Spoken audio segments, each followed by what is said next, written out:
Hello friends, welcome to my YouTube channel. आज हम लोग पढ़ेंगे सीडीपी के 30 मोस्ट इम्पॉर्टेंट क्वेश्चन जो सभी शिक्षक भर्ती के लिए बेहद ही महत्वपूर्ण है। और जो लोग नए हैं, अगर उनको वीडियो अच्छा लगे तो चैनल को सब्सक्राइब करें, वीडियो को लाइक करें, कमेंट करें। चलिए देखते हैं। यहाँ पे पहला क्वेश्चन है, निम्न में से कौन जन्मजात प्रेरक नहीं है? जन्मजात प्रेरक नहीं है। भूख, प्यास, आदत, नींद। तो यहाँ पे देखो, जो आदत होती है तो सभी आदतें जन्मजात नहीं होती हैं। कुछ आदतें जन्मजात होती हैं, कुछ आदतें अपने परिवार से सीखता है बच्चा, कुछ आदतें जो है पर्यावरण से सीखता है, परिवेश से सीखता है। तो यहाँ पे जो सी वाला ऑप्शन बिल्कुल गलत दिया गया है। जो आदत होती है वो जन्मजात प्रेरक नहीं होती है। अब यहाँ पे दूसरा प्रश्न पूछा गया आपसे, निम्न में से कौन जन्मजात अभिप्रेरक है? तो इनमें से जो निद्रा है, नींद जो है, ये क्या होती है? जन्मजात होती है।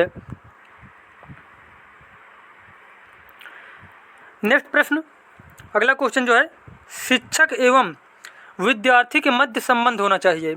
शिक्षक एवं विद्यार्थी के मध्य संबंध होना चाहिए स्नेह का, विश्वास का, सम्मान का। तो आंसर हो जाएगा ये सभी का। चौथा क्वेश्चन है, शिक्षक को ज्ञान होना चाहिए। शिक्षक को ज्ञान होना चाहिए अध्यापन विषय एवं बाल मनोविज्ञान का।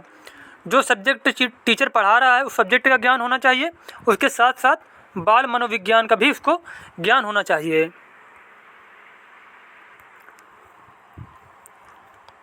अगला प्रश्न है, निम्नलिखित में से कौन सा एक सीखने के लिए प्रमुख है? निम्नलिखित में से कौन सा एक सीखने के लिए प्रमुख है? अर्थ निर्माण, अनुकरण, अनुबंधन, रट कर याद करना। तो इसका आंसर हो जाएगा अनुबंधन। अनुबंधन। नेक्स्ट क्वेश्चन यहाँ पे है, अधिगम का क्रिया प्रसूत अनुबंधन सिद्धांत किसके द्वारा दिया गया था? अधिगम का क्रिया प्रसूत अनुबंधन सिद्धांत किसके द्वारा दिया गया था? तो यह दिया गया था क्रिया प्रसूत अनुबंधन सिद्धांत स्किनर के द्वारा। किसके द्वारा? स्किनर के द्वारा। उसके बाद प्रश्न है, गेस्टाल्टवाद। गेस्टाल्टवाद के मूल प्रतिपादक हैं। तो गेस्टाल्टवाद के मूल प्रतिपादक हैं वर्दिमर। कौन है? वर्दिमर है। और गेस्टाल्ट कौन सी भाषा का शब्द है? तो यह जर्मन भाषा का शब्द है। जर्मन भाषा का शब्द है। और गेस्टाल्ट का मतलब होता है संपूर्ण या फिर समग्र। संपूर्ण या फिर समग्र।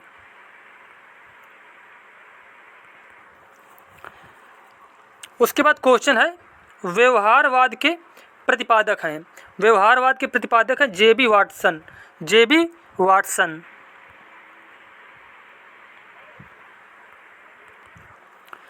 उसके बाद क्वेश्चन है, शिक्षा मनोविज्ञान के जनक कौन है? तो शिक्षा मनोविज्ञान के जनक कहा जाता है थॉर्नडाइक को। और शिक्षा मनोविज्ञान की शुरुआत कब से हुई थी? तो सन 1900 से हुई थी। सन 1900 से। उसके बाद 10वां प्रश्न है, आधुनिक मनोविज्ञान के जनक कौन है? आधुनिक मनोविज्ञान के जनक हैं विलियम जेम्स। कौन है? William James. नेक्स्ट क्वेश्चन, विकासात्मक मनोविज्ञान के प्रतिपादक कौन है? तो विकासात्मक मनोविज्ञान के प्रतिपादक हैं जीन पियाजे। कौन है? जीन पियाजे।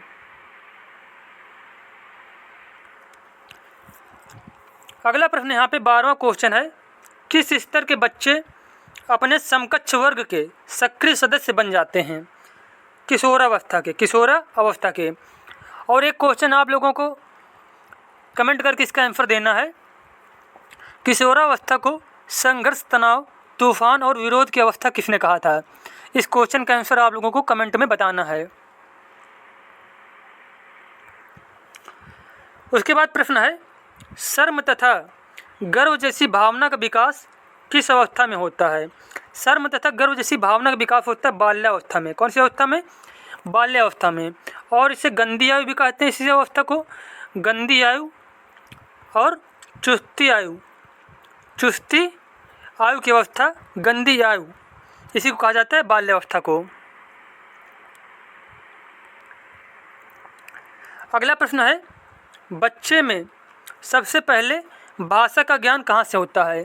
तो बच्चे में सबसे पहले भाषा का ज्ञान होता है अपने परिवार से, अपने परिवार से।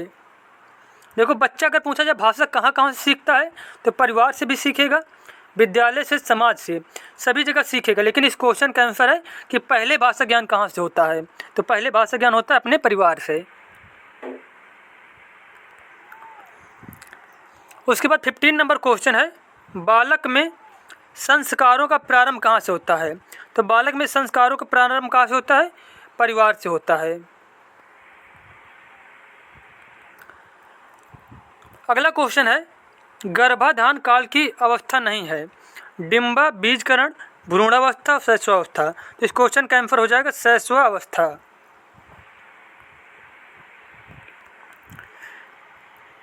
उसके बाद नेक्स्ट क्वेश्चन, गर्भ में संतान सबसे अधिक किससे प्रभावित होती है? तो जाहिर सी बात है सबसे अधिक इसमें प्रभावित होगी माँ के पोषण से, माँ के पोषण से। उसके बाद प्रश्न है यहाँ पे, गर्भ में बालक को विकसित होने में कितने दिन लगते हैं? तो इसका आंसर हो जाएगा 280 दिन। कितने दिन? 280 दिन। अब यहाँ पे 19 नंबर क्वेश्चन है, जन्म के समय बालक का भार कितना होता है? तो 6 से 8 पाउंड के बीच में होता है। उसके बाद 20 नंबर क्वेश्चन यहाँ पे, मनुष्य में अस्थायी दांत दूध के दांतों की संख्या कितनी होती है? तो मनुष्य में दूध के दांतों की संख्या होती है 20। कितनी होती है? 20 होती है।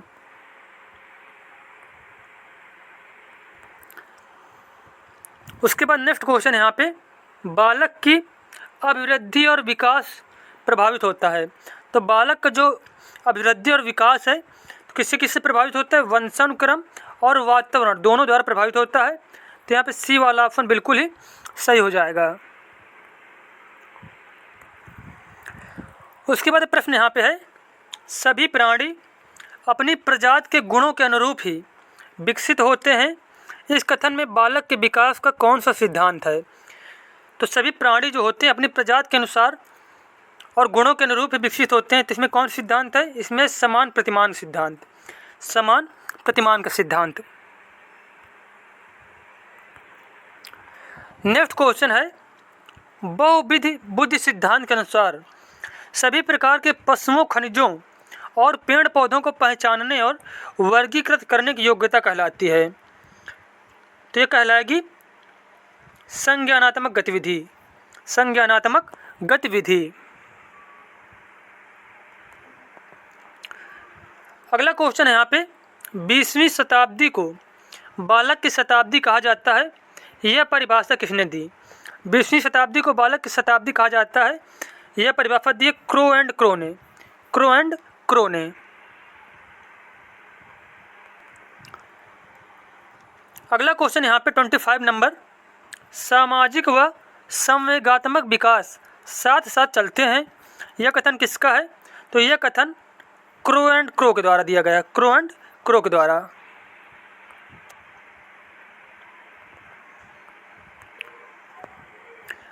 उसके बाद भाषा विकास का सिद्धांत किसने दिया? भाषा विकास का सिद्धांत दिया था चॉम्स्की ने। किसने? चॉम्स्की ने।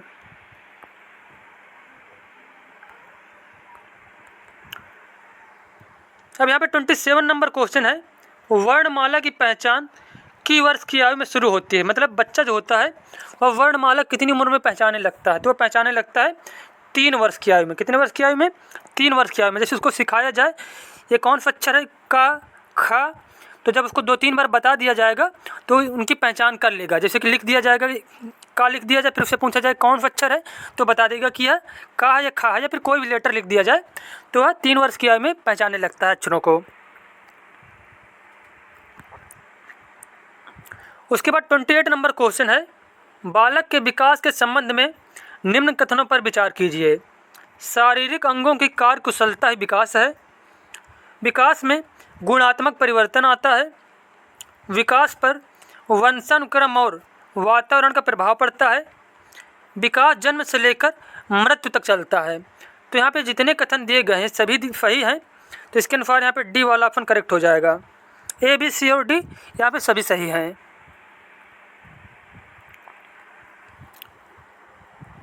अब यहाँ पे 29 नंबर क्वेश्चन, गुणात्मक परिवर्तन कहलाता है।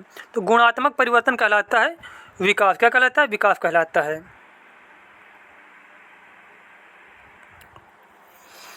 अब यहाँ पे 30 नंबर क्वेश्चन है, सिरोपुच्छ विकास का नियम क्या है?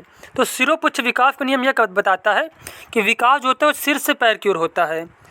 जैसे ए ऑप्शन दिया गया है कि बालक की वृद्धि और विकास सिर से पैर की ओर होता है, तो यहाँ पे ए वाला ऑप्शन बिल्कुल ही सही हो जाएगा।